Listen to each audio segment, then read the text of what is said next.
और आइए सीधा रुक करते हैं इस समय प्रेस कॉन्फ्रेंस का। कमलनाथ प्रेस कॉन्फ्रेंस कर रहे हैं।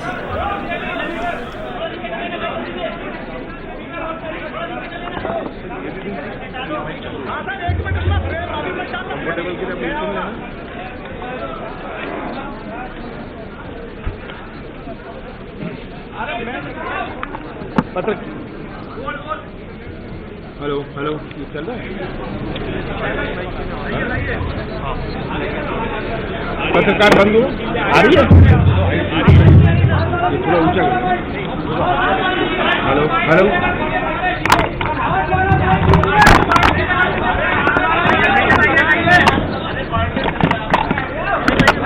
क्या आवाज आ रही है? अच्छी तरह आ रही है? हाँ, अच्छी तरह सुनेंगे? क्या ये और अच्छा है? हाँ, सभी यहाँ उपस्थित पत्रकार बंधु, 11 दिसंबर 2018 को पिछली विधानसभा का परिणाम आया। परिणाम स्पष्ट था, कांग्रेस सबसे ज्यादा सीटें हासिल करके आई थी। 17 दिसंबर को मैंने शपथ ली, मुख्यमंत्री की शपथ ली, और 25 दिसंबर को मंत्रिमंडल की शपथ ली। आज 20 मार्च है और ये लगभग 15 महीनों में मेरा प्रयास रहा कि हम प्रदेश को एक नई दिशा दें, प्रदेश की तस्वीर बदले। मेरा क्या कसूर था?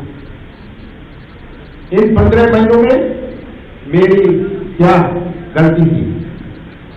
मेरे लगभग 40-45 साल के राजनीतिक जीवन में मैंने हमेशा विकास में विश्वास रखा।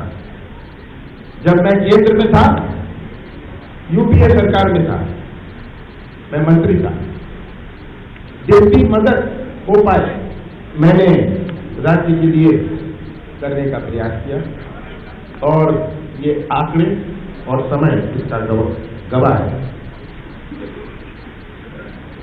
मुझे जनता ने 5 साल का मौका दिया था, 5 साल का मौका दिया था प्रदेश को सही रास्ते पर लाने के लिए।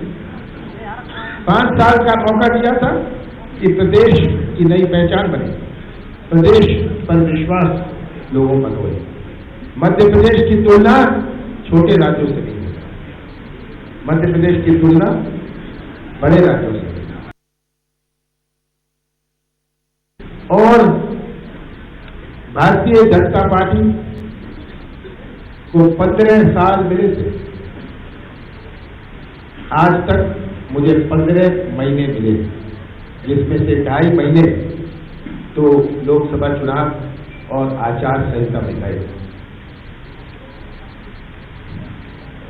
इन 15 महीनों में प्रदेश का हर नागरिक गवाह है कि भाजपा को प्रदेश हित में मेरे द्वारा किए गए जनहितैषी कार्य रास नहीं आए, इसलिए भय और बौखलाहट में वे मेरे खिलाफ निरंतर साजिश करते रहे। आप सब जानते हैं कि महीने भर में जब हमारी सरकार बनी थी, जब हमारा मंत्रिमंडल बना था 25 दिसंबर 2018 को, हर 15 दिन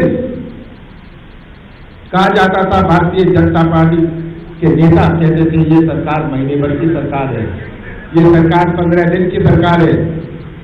कहते थे कि गणतंत्र दिवस में भी हम झंडा फहराएंगे। ये सब आप गवाह हैं। पहले दिन से इन्होंने ये षड्यंत्र शुरू किया, फिर भी हमने अपना कार्य शुरू किया और हमारे आज 22 विधायकों को प्रलोभन देके कर्नाटक में बंधक बनाने का काम किया, जिसकी सच्चाई देश की जनता ने प्रतिदिन देखी है, रोज टीवी में, रोज अखबारों में उन्हें देखी है। किस प्रकार से करोड़ों रुपए खर्च कर प्रलोभन का खेल खेला गया, ये आज पूरा प्रदेश इसका गवाह है। एक महाराज और उनके द्वारा प्रोत्साहित 22 लोगों के साथ मिलकर भाजपा ने ये खेल रच लोकतांत्रिक मूल्यों की हत्या की, जिसकी सच्चाई थोड़े ही समय में सबके सामने आ जाए। प्रदेश की जनता के साथ धोखा करने वाले इन लोगों और बागियों को जनता कभी माफ नहीं करेगी। मैं चाहता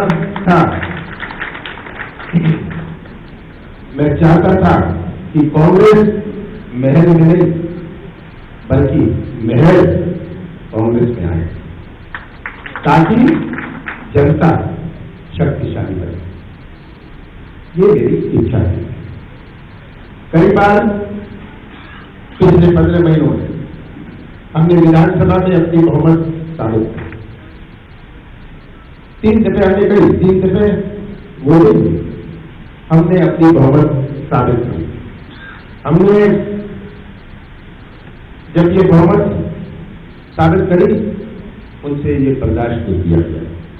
मेरी सरकार को अस्थिर प्रदेश के 7.5 करोड़ जनता के साथ ये विश्वासघात हुआ है, और ये मैं दोहराना चाहता हूं, ये विश्वासघात मेरे साथ है, ये विश्वासघात मध्य प्रदेश की जनता के साथ है।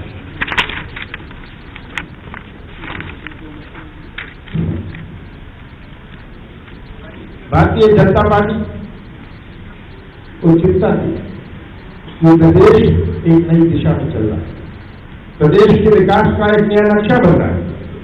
उनको ये चिंता थी और ये लगे रहे कि मेरे सरकार को अस्थिर कैसे किया जाए। 15 महीनों में हमने किसानों कृषि क्षेत्र में राहत पहुंचाने का प्रयास किया। 15 महीनों में 20 लाख किसानों का कर्जा माफ किया। दूसरे चरण में 7.5 लाख किसानों का कर्जा माफी की प्रक्रिया चालू है। 1 जून से हम कर्जा माफी की तीसरी चरण प्रारंभ करने जा रहे हैं, जिसमें 2 लाख किसानों का कर्जा माफ करने होगा। खेती को लाभ का धंधा बनाकर प्रदेश में कर्ज के बोझ के कारण आत्महत्या कर रहे किसानों की रोक लगी। किसानों के हक में के हित में हमने कई निर्णय किए। भाजपा ने हमारी सरकार के साथ षड्यंत्र कर उन्हीं सभी किसान भाइयों के साथ धोखा व विश्वासघात करने का प्रयास किया है। 15 महीनों में हमने प्रदेश को माफिया मुक्त करने का प्रयास किया और उनके खिलाफ अभियान चलाया। भाजपा नहीं चाहती थी कि माफिया के खिलाफ ये कार्रवाई करी जाए, ये अभियान चलाया जाए। और माफिया 15 साल में भारतीय जनता पार्टी के कार्यकाल में किस तरह बनती हर नागरिक जानता है। मेरा प्रयास था कि हम अपने प्रदेश को एक बेहतर और सुरक्षित बनाने का प्रयास करें। युवाओं को रोजगार देने के लिए युवा स्वाभिमान योजना प्रारंभ की। भाजपा के शासनकाल में जितनी बेरोजगारी बढ़ी थी, हमारा प्रयास था इसमें रोक लगाई जाए और हमारे भाजपा के हमारे नौजवानों के रोजगार के लिए नए मौके बने। 15 महीनों में हमने मिलावट मुक्त प्रदेश बनाने के लिए शुद्ध का युद्ध का अभियान चालू किया। भाजपा नहीं चाहती थी कि प्रदेश की जनता और शुद्ध खाद्य पदार्थों। प्रदेश की सड़कों पर घूम रही हमारी गौ माता के संरक्षण के लिए 1000 गौशाला बनाने का निर्णय लिया। ये भाजपा को रास नहीं आया।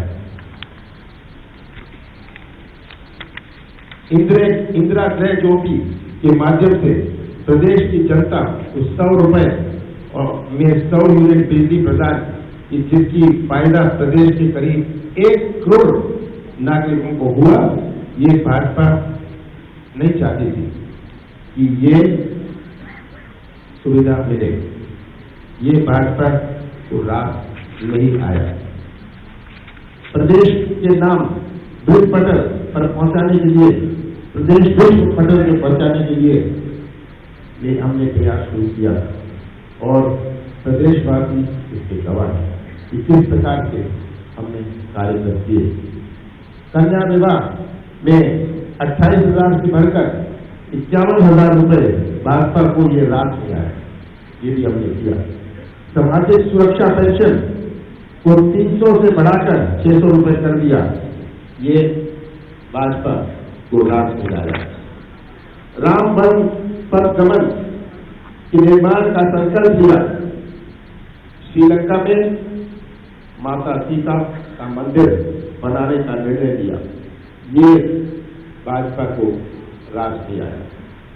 महाकाल मंदिर की व्यवस्था विस्तार को लेकर 300 करोड़ रुपए की योजना बनाई।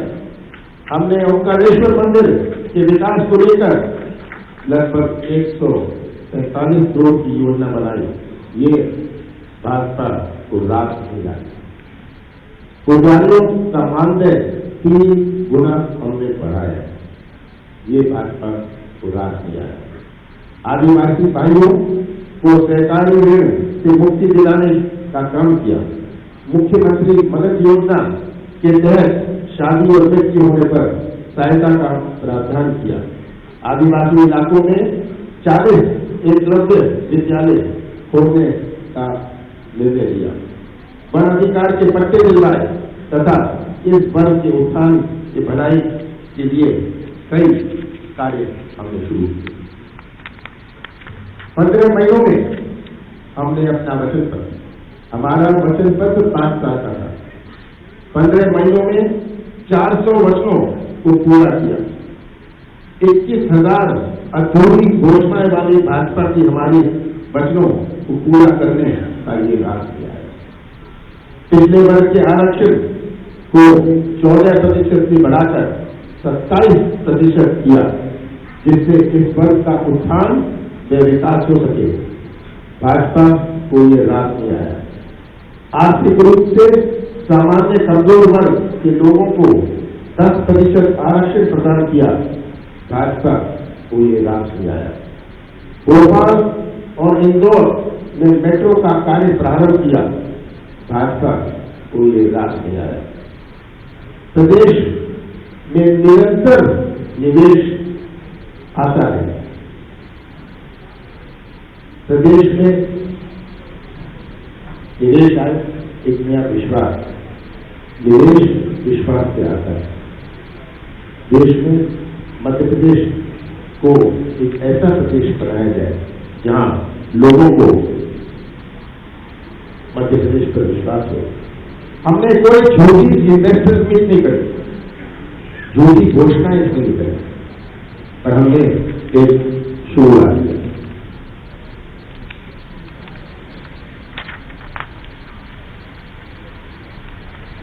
मैं और नहीं जानना चाहता कि प्रदेश के हित में बहुत सारे जो हमने उल्लेखनीय निर्णय किए, जिनकी सूची काफी लंबी है।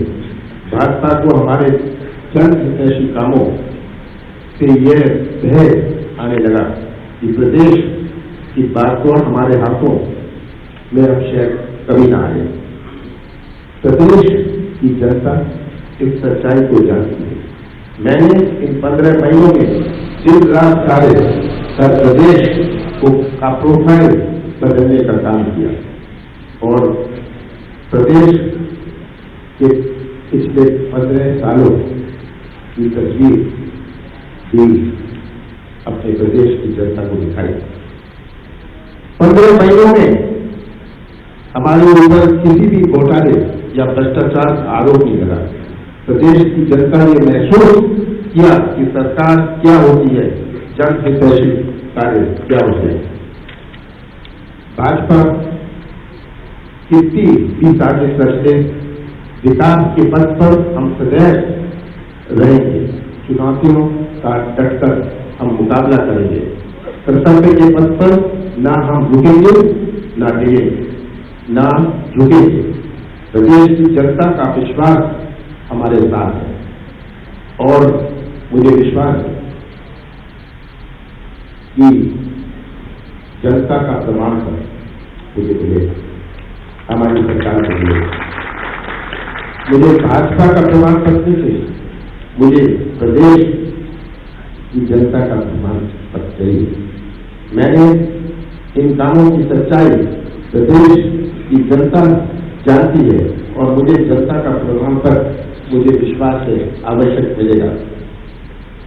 भारतीय जनता पार्टी के नेताओं को पहले दिन से ये तय था कि एक सफल सरकार, एक ऐसी सरकार जो एक मध्य प्रदेश की नई पहचान बनाने जा रही है, इससे इसको भय था।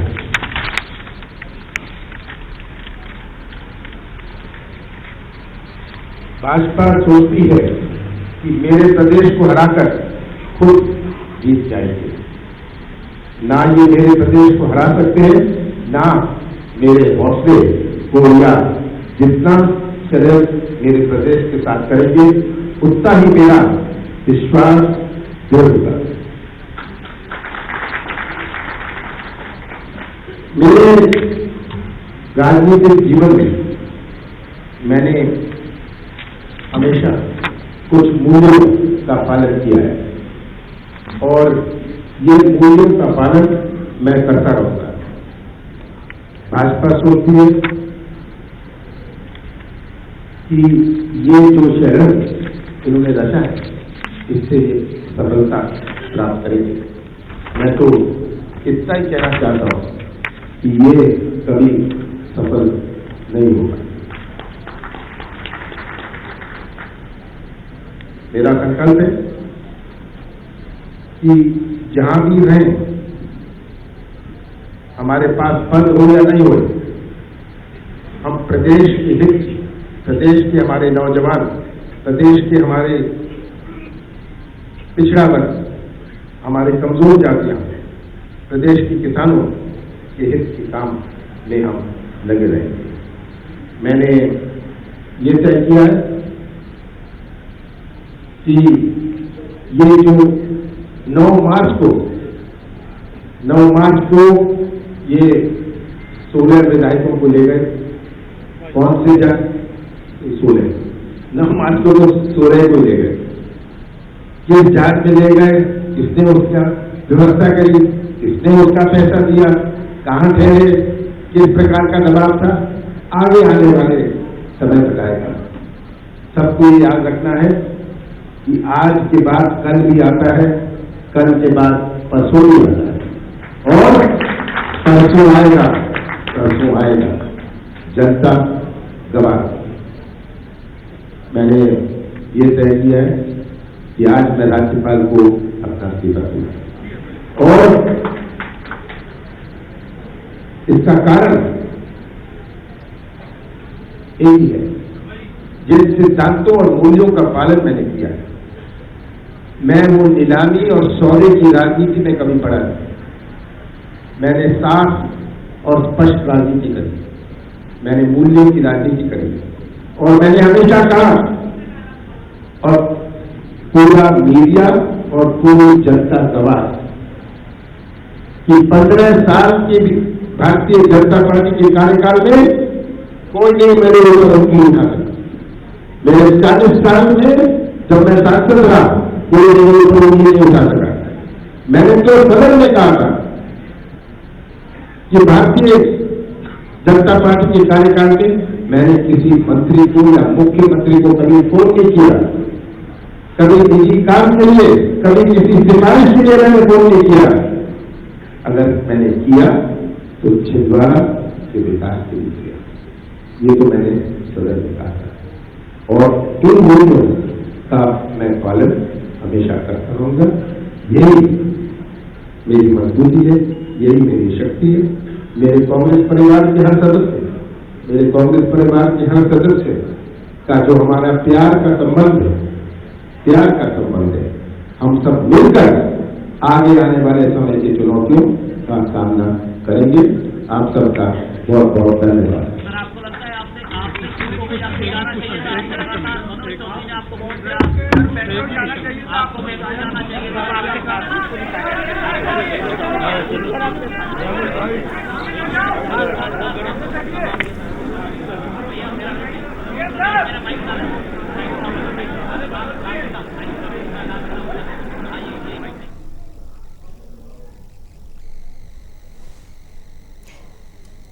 तो राज्यपाल को अपना इस्तीफा सौंपेंगे। सिद्धांतों का पालन करते हुए कमलनाथ ने प्रेस कॉन्फ्रेंस की और कहा कि प्रदेश हित के लिए हमेशा काम करते रहे हैं, न रुकेंगे, न डिगेंगे, न झुकेंगे, विकास के पथ पर आगे बढ़ते रहेंगे। उन्होंने बीजेपी पर साफ तौर पर लोकतांत्रिक मूल्यों को खत्म करने का, हत्या करने का आरोप लगाया। साथ ही यह भी कहा कि एक पहले दिन से ही लगातार बीजेपी कोशिश करती रही कि कांग्रेस सरकार गिर जाए, कमलनाथ सरकार गिर जाए। राज्यपाल को इस्तीफा देंगे मुख्यमंत्री कमलनाथ। तरुण कालरा हमारे सहयोगी फोन लाइन पर। तरुण, कमलनाथ की प्रेस कॉन्फ्रेंस और साफ कर दिया, ऐलान कर दिया कि राज्यपाल को अपना इस्तीफा सौंपेंगे। बिल्कुल, ये एक बड़ा राजनीतिक घटनाक्रम है। कांग्रेस के हाथ से एक और राज्य छिन गया है, एक बड़ा राज्य छिन गया है, जहां पर 230 विधानसभाएं थी और 29 लोकसभा सीटें थी। हिंदू बेल्ट का सबसे बड़ा राज्य माना जाता था और 15 साल बाद कांग्रेस की यहाँ पर जैसे तैसे वापसी हो पाई थी। इसका पूरा जो घटनाक्रम देखते हैं तो कारण ज्योतिरादित्य सिंधिया की नाराजगी माना जाता है और कांग्रेस की अंतर्कलह के कारण एक और राज्य उनसे छिन गया है। जीत के बावजूद, नंबर 1 पार्टी होने के बावजूद कांग्रेस अपने विधायकों को समेट नहीं पाई है। हालांकि तरह तरह के आरोप, संगीन आरोप 15 साल बनाम 15 महीने करके कमलनाथ ने अपनी प्रेस कॉन्फ्रेंस में एड्रेस किए हैं और ये विश्वास जाहिर किया है कि कल जरूर आएगा और कल के बाद परसों भी जरूर आएगा।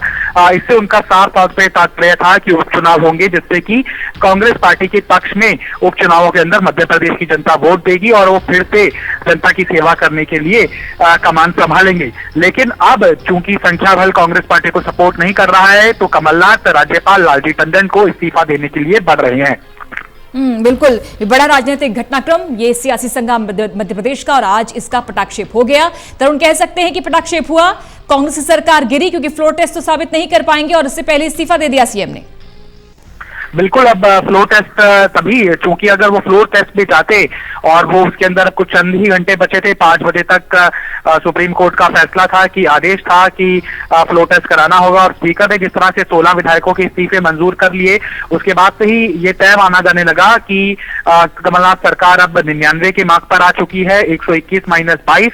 अब कुछ भी संभावना बचती नहीं है कि कमलनाथ सरकार को बचाया जा सके। ऐसे के अंदर जब वो अग्नि परीक्षा के लिए जाते तो ये आशंका उत्पन्न हो सकती थी कि क्या बीजेपी को जो वादा किया है या फिर जो विधायक असंतुष्ट दिखाई दे रहे हैं वो बीजेपी में दबाव में थे, या फिर ऐसे विधायक जो बीजेपी की आला कमान से संतुष्ट नहीं थे वो क्रॉस वोटिंग कर सकते हैं। ऐसी कोई बात प्रूव नहीं हुई है। बीजेपी ने अपने आप को संगठित रखा, 107 के इस 7 विधायक इंटैक्ट रहे।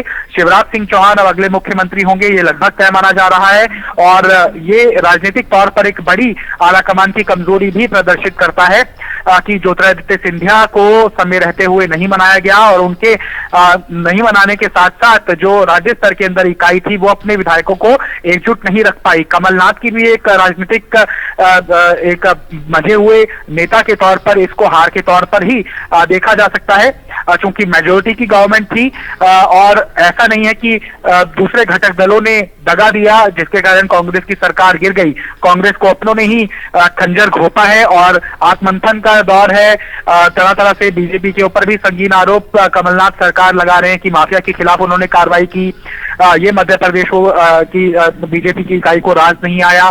पंडितों मंदिरों के अंदर मानदेय बढ़ाया गया जो वहां पर पुजारियों को मिलता है, ये उन्हें रास नहीं आया। गौशालाएं बढ़ाई, ये उन्हें रास नहीं आया। जो ट्रांसफर पोस्टिंग का चलता था धंधा, जो दिग्विजय भी आरोप लगाते थे, ये उन्हें रास नहीं आया। अब तरह तरह के कटघरे में खड़ा किया जाएगा ताकि उपचुनाव की कांग्रेस पार्टी तैयारी कर सके, लेकिन इस परिणाम के लिए कहीं ना कहीं राजनीतिक चूक भी एक बड़ा कारण है। आपसी सामंजस्य कांग्रेस की इकाई के अंदर मध्य प्रदेश में स्थापित नहीं हो पाया, जिसके कारण 22 विधायक ज्योतिरादित्य सिंधिया ले उड़े, जमीन खिसक गई। 16 के 16 विधायक जब बेंगलुरु ले जा रहे थे तब तो मध्य प्रदेश में थे, तब क्यों नहीं मध्य प्रदेश की सरकार जेपी और कहीं ना कहीं अपने विधायकों को इंटैक्ट रखने की, एकजुट रखने की कोशिश की गई। तो आत्ममंथन तो बनता ही है, लेकिन कांग्रेस पार्टी तैयार दिख रही है उपचुनावों के अंदर उसे बेहतर नतीजों की अपेक्षा है। इस्तीफा कब सौंपेंगे, ये कुछ जानकारी इस बारे में तरुण? देखिए 5 बजे तक सुप्रीम कोर्ट के आदेशानुसार फ्लो टेस्ट होना था, लेकिन अब फ्लो टेस्ट में नहीं जाया जा रहा है। तो मुझे लगता है कि प्रेस कॉन्फ्रेंस एड्रेस करने के बाद लालजी टंडन राज्यपाल निवास की तरफ ही कमलनाथ बढ़ेंगे, या फिर हो सकता है कि फैक्स के जरिए अपना इस्तीफा आप राज्यपाल को सौंपें, क्योंकि उन्होंने सार्वजनिक तो ऐलान कर ही दिया है, तो इस्तीफा कुछ ही देर के अंदर संभव है। बिल्कुल, आज सुबह ही जब एमपी विधानसभा अध्यक्ष ने प्रेस कॉन्फ्रेंस की थी, बात कर रहे थे मीडिया से, उन्होंने कहा कि 16 विधायकों का इस्तीफा मंजूर कर लिया है। उसी वक्त लग गया था कि ये बड़ा घटनाक्रम होने वाला है, इस्तीफा देंगे कमलनाथ। बिल्कुल, दिग्विजय ने भी सिंह ने भी ये सार्वजनिक बयान दे दिया था कि कांग्रेस पार्टी के पास नंबर्स नहीं है, लेकिन इस्तीफा कमलनाथ देंगे या नहीं देंगे ये उनका विशेषाधिकार है। उनके पास कुछ अगर बी प्लान है तो वो शायद जाहिर करेंगे, लेकिन उन्होंने इस बात की ओर इशारा कर दिया था कि अब हमारे पास उनकी संख्या बल नहीं है। और पीएन प्रजापति ने, जो स्पीकर ने अपनी प्रेस कॉन्फ्रेंस की 16 विधायकों का इस्तीफा मंजूर करने के बाद, तो उन्होंने भी इसी और इशारा किया, विधायकों के ऊपर तहमत दी कि नहीं, तो उन्होंने अपनी जनता के विश्वास को कायम रखा और जनता के ऊपर उपचुनाव का भार ना डले और इस तरह की नौबत ना आए, क्योंकि अगर बीजेपी की सरकार आती है तो जाहिर सी बात है बड़ा दल होने के कारण स्पीकर भी बदला जाएगा। लिहाजा वो जो सुबह घटनाक्रम हमने देखने के लिए मिला वो इसी और इशारा कर रहा था कि अब किसी भी वक्त कमलनाथ अपनी प्रेस कॉन्फ्रेंस के जरिए इस्तीफा की पेशकश करेंगे, और यही हुआ। उन्होंने इस्तीफे का ऐलान कर दिया है और 1 बजे माना जा रहा है कि शायद वो व्यक्तिगत तौर पर राज्यपाल निवास जाएंगे और वहां पर अपना इस्तीफा सौंपेंगे। ये घटनाक्रम कोई एक दिन का नहीं है तरुण, चूंकि 15 महीने की सरकार रही और हमने कई बार देखा सिंधिया मुखालफत करते नजर आए, नाराज नजर आए, कई बार स्टेटमेंट्स भी दिए। अगर समय रहते सब कुछ ठीक किया गया होता तो शायद इतनी जल्दी ये नौबत नहीं आती। बिल्कुल, जब ज्योतिरादित्य सिंधिया की इस्तीफे का घटनाक्रम हमने देखा तभी इस बात की अटकलें लगाई जा रही थी कि आला कमान ने अगर दखल दिया होता समय रहते हुए, ज्योतिरादित्य सिंधिया की नाराजगी को ठंडा करने में कामयाबी हासिल की होती, तो शायद इस तरह की नौबत देखने के लिए नहीं आती। और ऐसा नहीं था कि ज्योतिरादित्य सिंधिया ने पहली बार मनमुटाव सार्वजनिक किया और उसके बाद इस्तीफा दे दिया। 15 महीने की सरकार में दर्जनों बार ऐसे मामले आए जब ज्योतिरादित्य सिंधिया की नाराजगी चरम पर पहुंच चुकी है। ये खबरें सामने आती रही। सार्वजनिक तौर पर उन्होंने अपनी ही सरकार के खिलाफ सड़कों पर उतरने का भी आह्वान कर दिया। तब पलटवार कमलनाथ की तरफ से किया गया कि ठीक है वो सड़कों पर उतरें। तो कहीं ना कहीं ये भी चीजें सामने आ रही हैं कि ज्योतिरादित्य सिंधिया को सम्मानजनक सरकार के अंदर भूमिका निभाने का या फिर राज्य स्तर पर अपने नेताओं को संगठित रखने का मौका नहीं दिया गया। और आला कमान ने अगर इंटरवीन किया होता, क्योंकि जब सरकार बनी थी तब आपको याद होगा कि राहुल गांधी ने ज्योतिरादित्य सिंधिया और कमलनाथ के साथ एक फोटो के साथ ट्वीट किया था और कहा था कि ये बरकरार रहेगी यूनिटी। और लेकिन कमलनाथ और ज्योतिरादित्य सिंधिया और दिग्विजय सिंह जो तीसरा खेमा माना जाता है, कहीं ना कहीं ज्योतिरादित्य सिंधिया को लगा कि कमलनाथ और दिग्विजय अब एक ही खेमा है और लिहाजा उनकी जो भविष्य की राजनीति है वो अधर में लटकती हुई नजर आ रही है। उन्हें राज्यसभा सीट भी नहीं दी जा रही, उनमें आनाकानी की जा रही है, ना उन्हें प्रदेश की कमान सौंपी जा रही है। तो ऐसे में अपने राजनीतिक भविष्य और अपने पक्षधारों को लेकर ज्योतिरादित्य सिंधिया ने बगावत करना ज्यादा उचित समझा। और यही एक उनका कहा जाए कि जो उनकी नाराजगी की बड़ी वजह थी वो सिर्फ राज्यसभा सीट तक सीमित नहीं थी। उनका ध्येय मध्य प्रदेश की सरकार को अस्थिर करना था, कमलनाथ सरकार को गिराना था। तो कहीं तो ज्योतिरादित्य सिंधिया का जो एक बड़ा लार्जर मिशन था वो आज जाके कंप्लीट हुआ है। वो उस समय कंप्लीट नहीं हुआ था जब उन्होंने नामांकन अपना दाखिल किया राज्यसभा के लिए, बल्कि आज हुआ है जब कमलनाथ सरकार गिर रही है और शिवराज सिंह चौहान संभवतः अगले मुख्यमंत्री बनने जा रहे हैं। बिल्कुल तरुण, जब मध्य प्रदेश, छत्तीसगढ़ और राजस्थान में कमबैक किया कांग्रेस ने, तो एक रिवाइवल फेज माना जाता कांग्रेस के लिए कि एक संचार हुआ है, एक ऊर्जा आई है। लेकिन धीरे धीरे देखा कि जिस तरह से ये मध्य प्रदेश में घटनाक्रम हुआ, उसके बाद राजस्थान पे भी इसका असर देखने को मिल रहा है। चूंकि हम देख रहे हैं गहलोत और सचिन पायलट की बात की जाए तो वो भी इसी के पैरेलल कहीं ना कहीं नजर आ रहे हैं। ऐसी ही बयानबाजियां, ऐसी ही बगावत, ऐसी ही खींचतान राजस्थान में भी। देखिए, उस स्तर तक तो खींचतान दिखाई नहीं दे रही है जो मध्य प्रदेश के अंदर है थी, लेकिन राजस्थान के अंदर भी सब कुछ सही नहीं है और ये राजनीतिक गलियारों में चर्चा होनी शुरू हो गई है कि अब अगला पड़ाव राजस्थान हो सकता है। और ये नौबत तब आती है जब आप अपने घर के अंदर ही अपने सदस्यों को संतुष्ट नहीं रख पाते हैं। बाहरियों को तभी मौका मिलता है। ये खबरें भी डेवलप हो रही थी कि सचिन पायलट भी सिंधिया की राह पर आगे बढ़ सकते हैं। देखिए, एक तरह से अलार्मिंग सिचुएशन तो है ही। ऐसी सिचुएशन किसी भी स्टेट के अंदर आ सकती है जहां पर भी बहुत ज्यादा मार्जिन नहीं है, क्योंकि अब गिने चुने ही राज्य बचे हैं और कुछ एक अगर उंगलियों पर गिने जाएं तो मध्य प्रदेश के बाद राजस्थान, छत्तीसगढ़ के अंदर बहुत बड़ा फासला है। इसलिए कुछ ऐसी गुंजाइश पैदा नहीं होती है। हमने अभी पंजाब के नतीजे देखे, उसके अंदर भी ऐसी कोई गुंजाइश उत्पन्न नहीं होती है।